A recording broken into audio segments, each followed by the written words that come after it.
Yo, what is up, guys? Reaction guy here, coming back with a brand new episode. And right now, I'm gonna do another horror story animated episode. So let's get right into it. Sorry for the noise. There was a shootout outside, and let's continue on.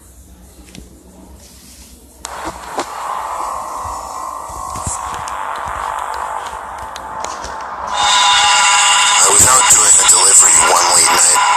It was probably the longest drive I have ever taken for a pizza delivery. From the pizza place I worked at, it was a 20-minute drive, which isn't too crazy out where I live.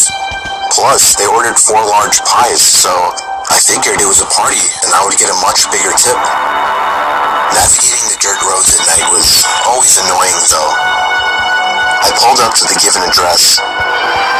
It was some old, sketchy-looking building, literally in the middle of a forest clearing. There were no cars parked anywhere, or any lights on. I put my car in park and called my boss. I asked him to reread the address at least 3 times to make sure I typed it in right, but that checked out. I could tell he was in a really bitchy mood, and he told me to at least knock on the door and check it out. He would normally get mad if we took back 1 pie, but I was afraid of what he would do if I brought back 4. I was insanely unnerved, but got out anyway and forced myself to the front door of the building. There was no doorbell, so I just knocked really hard. I heard nothing and didn't really expect to hear anything. I was extremely disappointed, not because nobody answered the door, but because I was realizing that it was all a waste of time and gas. I knocked one more time out of desperation, and then began to hear some kind of rustling noises from inside of the building.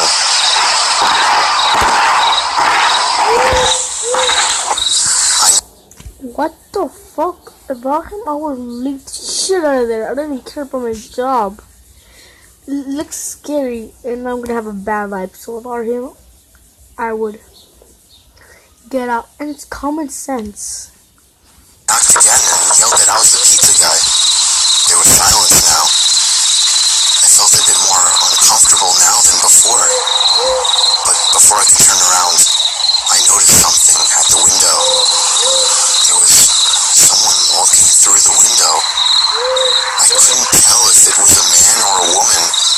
All I noticed were their eyes.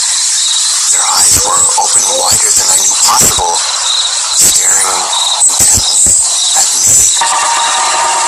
I was disturbed enough by this and dropped the pizzas and ran back to my car. The shitty thing wouldn't start until turning the key for the 3rd time.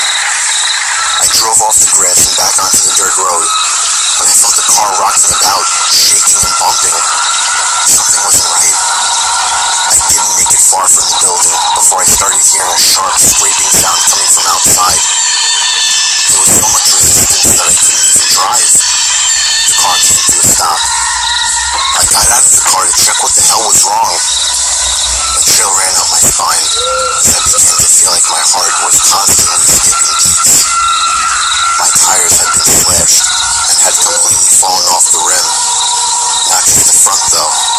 All 4 tires were slashed. I realized somebody did this when I was knocking on the door to that building. Instead of running, I got back in the car and locked the doors. I was so close to that building, I could practically see it from where I was if it weren't for the trees blocking the view. I dialed 911 and explained everything to the operator. She told me the cops would be over as soon as possible and that I need to stay hidden. I asked her if it was advisable to stay in the car or run, and she told me it would be best to stay in the car with the door locked. She asked me to stay on the line with her until the cops arrived. My whole body was shaking. In all directions, there was nothing but dark, seemingly endless forest. I knew it would take forever for the cops to get there. I was not comfortable with sitting in that car so close to whoever did this. The next part, though, is what utterly destroyed me. It still shakes me to this day, and I hope nobody ever has to experience this kind of fear. As I was scanning all the windows, making sure nobody was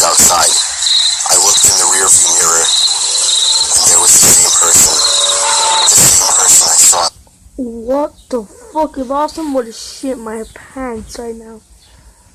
That window, eyes open wider than ever. I could see now that it was a woman, and I could ever so slightly see a smile begin to spread across her face. I opened my door and full-on sprinted into the woods, not caring how much noise I made.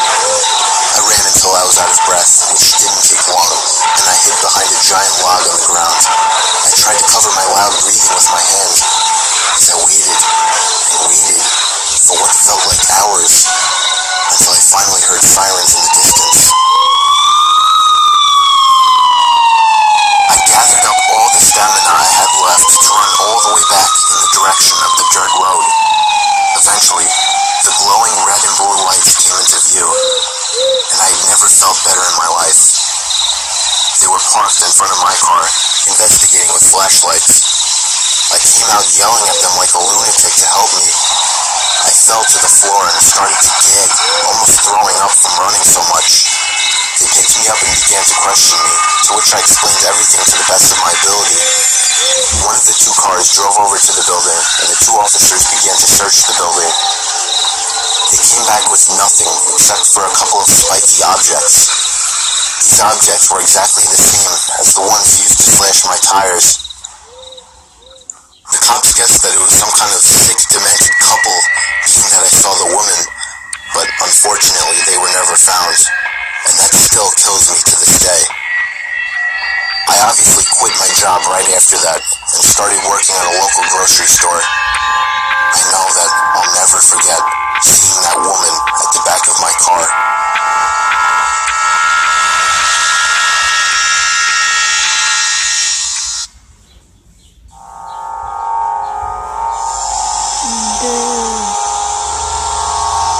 I recently moved out, and I already have a horror story to tell. The house I moved into isn't anything impressive. It's just a house that's appropriate for one or two people. But I'd say right away, I started hearing weird sounds coming from inside the walls.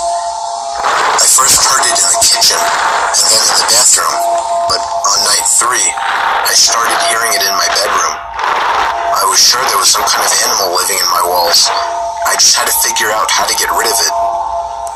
The next morning, I didn't even have enough milk to fill the bowl of cereal. I couldn't believe I hadn't realized I needed more milk. In fact, I seemed to be eating up all of my food pretty fast. I woke up in the middle of that night to the sound of breathing. Not my breathing. It sounded just like the breathing of a person. I flipped the lamp on and it stopped. I chalked it up as my mind playing tricks on me after waking up. The next day was really hot, so I turned on the AC for the first time. I checked every single vent, and some of them weren't blowing any air, one of them being the vent right next to my bed. I peered through the vent with a flashlight. There wasn't even a duct behind the vent. It was just the inside of the wall. It seemed that whatever air duct was in there had been removed. Unfortunately, I didn't look into the air conditioning system while buying the house, so I didn't know about this. That night, I had to sleep in the heat with no AC, so I was up pretty late, constantly rolling around and flipping the pillow over. Then I eventually started to hear the breathing again, but this time I was fully awake. I knew it was real this time. It was coming to my left. I looked to my left at the air vents. The sound was surely coming from in there. I grabbed the flashlight again and shined it in through the vent.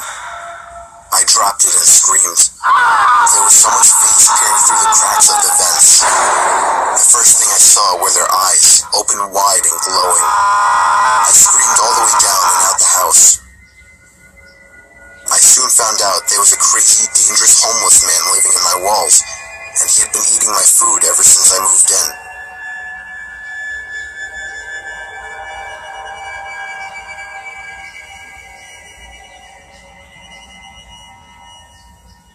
Whoa.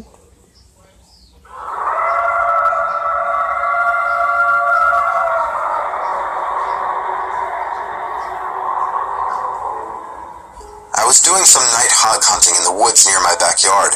I was hiding in the tower I had built about a decade ago. In case anyone's wondering, I of course had a night vision scope attachment. I guess I'm what you would consider a hardcore hunter. I don't want to bore you with the unnecessary story prolonging details, so I'll make this short. And I want everyone to know that though I agree this story sounds far-fetched and crazy, it is nothing but the truth. And I in a way actually consider myself lucky that I'll always have such a horrifying story to share. So, while I was sitting in the tower waiting for movement, it finally came. I took aim and found the source, but wasn't at all a hug or any kind of animal I was expecting. It was a person, a man wearing all black. Black sweatpants, black shoes, and a black hoodie with the hood over his head. But that wasn't the freakiest part. He was dragging a sack behind him. My heart started racing. I was pretty sure I was witnessing this guy trying to bury a body.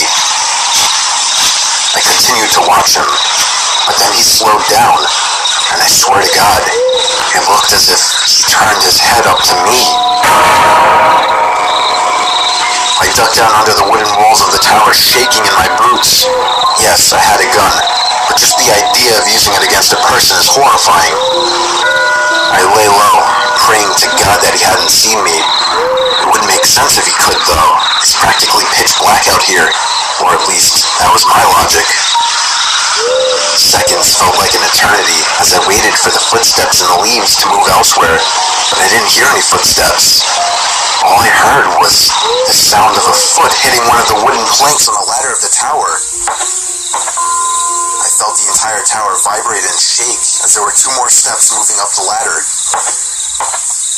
At this point, I was asking myself deep down, am I going to be able to shoot someone? But for some reason, whoever was down there decided not to climb all the way up, as I heard them jump back down to the forest ground and began dragging the sack away. I think I stayed frozen like a statue for at least 10 minutes before even peeking over the ledge again. The coast seemed clear. I had to get home and warn the police immediately. I hopped over the ledge and descended down the ladder. I turned on my pocket flashlight, which in hindsight was a stupid move considering the situation, and ran back in the direction of my house. I was only able to run for about 10 seconds or so when I heard the rapid, manic footsteps crunching the leaves from behind me. I took a look over my shoulder, and there he was, inches away from my face. I spun around and shot him in the shoulder. He stopped and screamed in agony, and I took that moment to finish my dash to my house. Again, in hindsight, I should have held him hostage somehow, but that doesn't even matter now. I called the police, who showed up within 15 minutes with a whole search squad, and I led them all into the woods to the exact location where I shot him. There was a faint yet noticeable blood trail spilled onto the leaves, which led past the body bag, which the cops seized, and eventually right to the maniac, who was hiding under a log next to a tree. He was arrested and tried for the murder of Jin-Quen Sakanaki, a Japanese corner store owner. I don't know the full story behind it, but I do know I won't forget this one for the rest of my life, and I'll also be telling it for the rest of my life.